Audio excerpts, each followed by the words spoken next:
आज हमारे साथ डॉक्टर अभिषेक चौधरी मौजूद है। डॉक्टर साहब, मैं चाहूँगी कि आप अपने बारे में कुछ बताएं। नमस्ते, मेरा नाम हुआ डॉक्टर अभिषेक चौधरी। मैंने एमडी मेडिसिन किया है और उसके बाद DM in critical care medicine. मैं पटना में पारस एचएमआरआई हॉस्पिटल में कार्यरत हूँ। सर, आज हम बात करने वाले हैं टाइफाइड के बारे में, क्योंकि देखा जाता है कि बहुत सारे लोगों के मन में ये दुविधा भी होती है कि ज़रा सा फीवर होती है तो वो लोगों को लगने लगता है कि टाइफाइड हो गया है। तो इसके बारे में मैं चाहूँगी कि आप ये कन्फ्यूज़न क्लियर करें। जी, बहुत अच्छा सवाल। और एक्चुअली मैं इस बारे में बताना चाहूँगा व्यूअर्स को, खासकर जो हमारे पेरिफेरी से जो पेशेंट्स आते हैं उनके लिए ये है कि देखिए, अक्सर हमारे पास पेशेंट्स आते हैं बोल के, सर मेरे को टाइफाइड हो गया था, मुझे टाइफाइड हो गया, उसका इलाज चला है, मेरा टाइफाइड टेस्ट पॉजिटिव आया। एक कागज़ दिखाते हैं और उसमें एक विडाल जांच रहता है, विडाल टेस्ट, जिसमें रहता है टाइफाइड पॉजिटिव। मैं प्लीज़ हाथ जोड़कर आप लोग को सतर्क कर रहा हूँ कि देखिए, टाइफाइड जो बीमारी है उसका जांच उसके लिए Widal test is not a diagnostic measure. ठीक है, विडाल टेस्ट पहले किया जाता था, हाँ आज से 20-30 साल पहले ज़रूर किया जाता था, मगर Widal test is not a diagnostic method. मतलब अगर विडाल पॉजिटिव आता है तो इसका मतलब ये नहीं है कि आपको टाइफाइड है। आपको अगर कोई भी बीमारी होती है और उसमें अगर आपको बुखार आ रहा है, उसमें आप जांच कराइएगा तो विडाल पॉजिटिव आ सकता है। ठीक है, और डायग्नोस्टिक मेथड्स हैं टाइफाइड के लिए जो अलग हैं, जैसे कि blood culture, stool culture, urine culture, ये सब है डायग्नोस्टिक मेथड। अगर हम विडाल का इस्तेमाल करते हैं तो एक जांच, विडाल का एक रिपोर्ट जो पॉजिटिव आता है वो ये नहीं बता सकता है कि आपको टाइफाइड है। अगर विडाल को इस्तेमाल करना है तो हमें सीरियल विडाल रिपोर्ट्स देखना होगा, जिसको हमें मॉनिटर करना होगा। और उसमें अगर अपराइजिंग टाइटर्स है, अगर टाइटर्स बढ़ता जा रहा है, पेशेंट को बुखार हो रहा है, साथ में पतला पैखाना भी हो रहा है, डायरिया हो रहा है जो नहीं रिजॉल्व कर रहा है, तब हाँ इस तरफ इंडिकेशन जा सकता है कि हाँ, कि पेशेंट को टाइफाइड है। मगर येस, एक सिंगल रिपोर्ट, एक सिंगल, जो बहुत ही कॉमन है हमारे यहाँ कि लोग अक्सर सोचते हैं कि उन्हें टाइफाइड हो गया। इवन बाहर में पेरिफेरी में प्रैक्टिशनर्स हैं, डॉक्टर्स हैं, सब हैं, और रिपोर्ट्स आ जाते हैं टाइफाइड को लेके, बहुत ही पैनिक हो जाता है पेशेंट्स में। ठीक है, और वो बहुत ही पैनिक के साथ हमारे पास आते हैं कि सर मुझे टाइफाइड हो गया, मुझे टाइफाइड हो गया। इनकेस हमें बहुत मेहनत लग जाती है उन्हें ये समझाने के लिए कि भाई आपको टाइफाइड नहीं है, हाँ आपको बुखार है, मगर इसका कारण कुछ और है। अगर बात करें कि अभी त्योहारों का सीज़न आने वाला है, लोग मेले में जाएंगे और तरह तरह के खाएंगे इधर उधर के, तो इसकी वजह से भी लोगों के अंदर टाइफाइड की शिकायत हो जाएगी। तो इसके बारे में बताइए कि ये ऐसा क्यों होता है।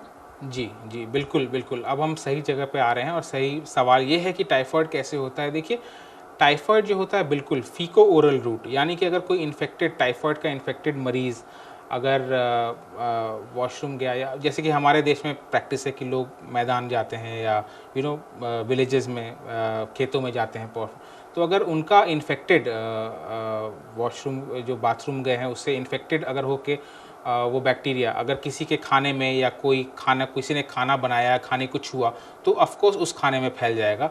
और ख़ासकर मास प्रोड्यूस, जैसे आप बोल रही हैं, जैसे शादियों में, फंक्शंस में लोग जा रहे हैं, तो अगर कोई कुक है जिससे टाइफाइड से जो ग्रसित है और उसने अपने हाथों को ठीक से नहीं वॉश किया हो और कल को वो खाना बनाने गया हो या खाना बना हो, तो ऑफकोर्स वो ऑर्गेनिज्म उस खाने में प्रेजेंट रहेंगे। और उस समय, जैसे कि त्योहारों में या किसी में अगर कोई भी इंगेजमेंट में अगर लोग उसका सेवन करते हैं, तो ऑफकोर्स टाइफाइड आउटब्रेक बिल्कुल होगा।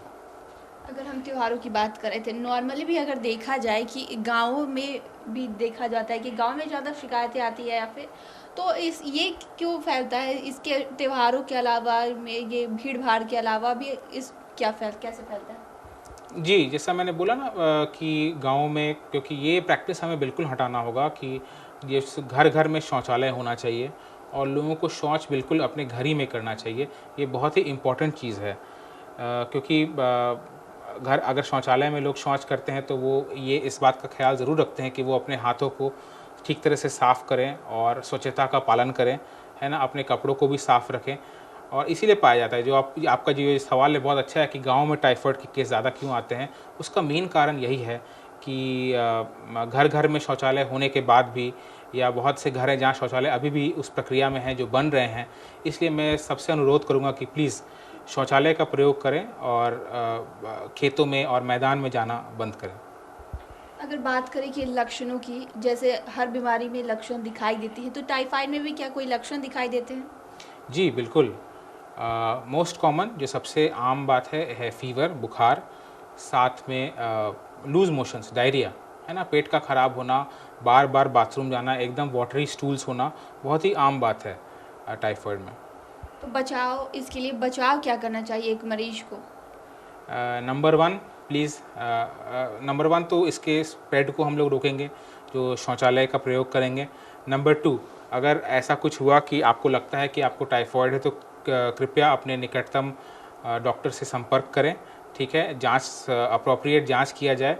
बुखार के साथ अगर आपको लूज़ मोशंस हो रहे हैं, आपको पतले पैखाने हो रहे हैं, तो बिल्कुल इसका जांच कराएं, है ना। साथ में आपके डॉक्टर आपको एडवाइस करेंगे कि आप ब्लड के साथ साथ और क्या क्या टेस्ट कराएंगे, और अगर टाइफाइड का शक होता है आपके डॉक्टर को तो वो आपको अप्रोप्रिएट दवाइयाँ देंगे।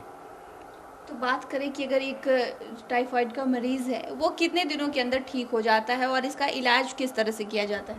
जी, अगर टाइफाइड का मरीज़ है तो मैं उनसे अनुरोध करूंगा कि जी जल्दी से जल्दी आप अच्छे अस्पताल में जाके भर्ती हों, जैसा हमारा पारस अस्पताल है, ताकि जल्दी से जल्दी, क्योंकि टाइफाइड के मरीज़ लूज़ मोशंस के कारण बहुत डिहाइड्रेट हो जाते हैं, तो ज़रूरी है कि जल्दी से जल्दी हम उन्हें आईवी फ्लूइड्स चढ़ाएं। मगर हाँ, आईवी फ्लूइड्स देने का ये मतलब नहीं है जैसे कि सिर्फ पानी चढ़ाना। ऑफ कोर्स आईवी फ्लूइड्स देने के साथ साथ मॉनिटरिंग ज़रूरत है कि बुखार कैसा है, पहले कितना आ रहा था, अब कितना आ रहा है, हाँ, पेशेंट खाना खा पा रहा है या नहीं, जो वो खाना खा रहा है वो पच रहा है कि नहीं, क्योंकि आप जानते हैं कि बुखार में और साथ में डायरिया में भूख बहुत कम जाती है। तो इसलिए अप्रोप्रिएट खाना, जो हॉस्पिटल का खाना होता है, कम तेल घी मसाले वाला, या बॉइल्ड फूड जो तुरंत पच जाए, ये बहुत ज़रूरी है। इसीलिए इसके लिए आपको अगर लगता है कि आपको टाइफाइड हो, ज़रूर जल्दी से जल्दी अस्पताल आएँ और डॉक्टर से संपर्क करें। शुक्रिया डॉक्टर साहब, जो आपने हमें जानकारी दी हमारे दर्शकों के साथ, हमारे साथ, कि टाइफाइड के लक्षण क्या दिखाई देते हैं, और ये जो आपने मिथ्य को सबसे बड़ा जो सुलझाया, लोगों के मन में ये दुविधा रहती है कि कहीं हम जरा सी फीवर हुई तो कहीं हमें टाइफाइड तो नहीं है, तो इसके लिए बहुत बहुत शुक्रिया। Thank you. तो आप डॉक्टर अभिषेक चौधरी को सुन रहे थे, जिन्होंने दी सारी जानकारी हमारे साथ साझा की है टाइफाइड के बारे में। अगर आपको भी फीवर है तो आप ये दुविधा में ना रहें कि आपको टाइफाइड है, एक बार ज़रूर डॉक्टर से कंसल्ट करें। तो फिलहाल के लिए इतना ही। चैनल को सब्सक्राइब करें, फेसबुक पेज को लाइक करें। वीडियो देखने के लिए आपका शुक्रिया।